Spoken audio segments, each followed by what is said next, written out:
કે મારા માથાની પાઘડી પાડી મારું અપમાન કર્યું છે, પણ યાદ રાખજે માંગણાવાળા કે માથાની પાઘડી ક્યારે ધારણ કરી કે 200-500 વાળાની ઘટાની અંદર આ વડલાની છે તારું માથું વાટીશ ત્યારે હું માથાની પાઘડી ધારણ કરી દેશ ધારણ કરું તો મને સુરત દાદાના સોગા. અરે છોડ, આજ 20 વર્ષનું વેર તે તાજું કર્યું છે કાળાવાડ બાયલ, પણ તને ક્યારે મારીશ કે 100-200 માણસની ઘટામાં ના મારો તો મારું નામ માંગણાવાળો નહીં, મારા બાપનો કાતિલ તું છે.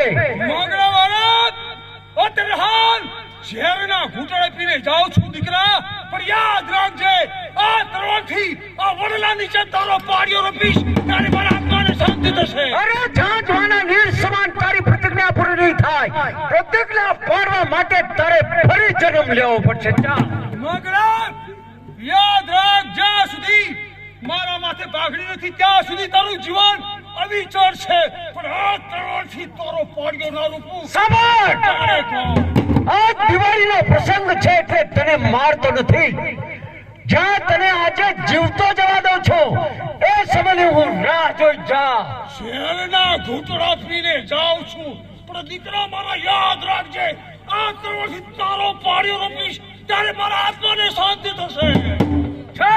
ચાલો જા. જાઉં છું, યાદ રાખજે. કાળાવાડ બાયલ ચાવડો, આજ 20 વર્ષ વેર તાજું કર્યું છે, મારા બાપનો કાતિલ છે, પણ આજ દિવાળીનો પ્રસંગ છે એટલા માટે એને માર્યો નહીં. આજ નગર બોબલી જવું છે, મારા મામાને ત્યાં કસુંબો લેવા માટે જવું છે, પણ મારો ફેરુબંધ આવ્યો નહીં. અરે જસવંત,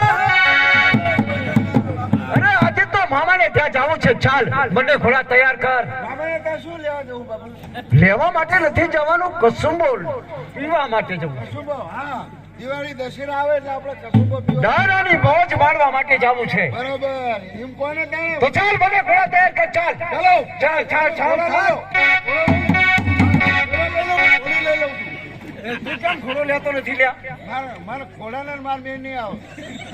કેમ શું થયું તારા ઘોડાની? તમે ઘોડો અલગ લ્યો, હું એક ઘોડો લઈ લઉં. હું બીજો ઘોડો લઈ. કયો ઘોડો લઈશ? વાહન મૂકવાનું.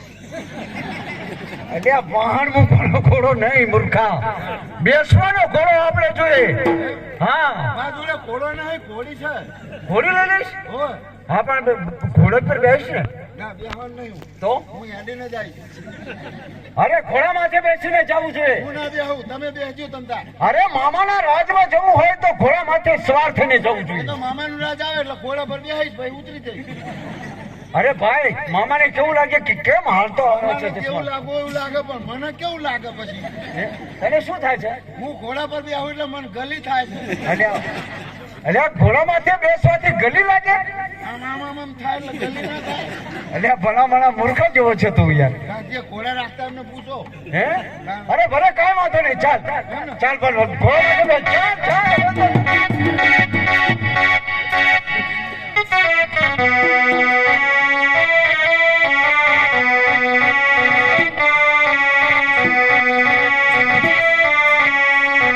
હરી બળિયા જડ ભરલાવો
બેન કોઈ દિવસ નહીં ને આજે કોળા કાંટે મારી ખાવા એનું કારણ એક જ છે બેન હા કે ઉગતી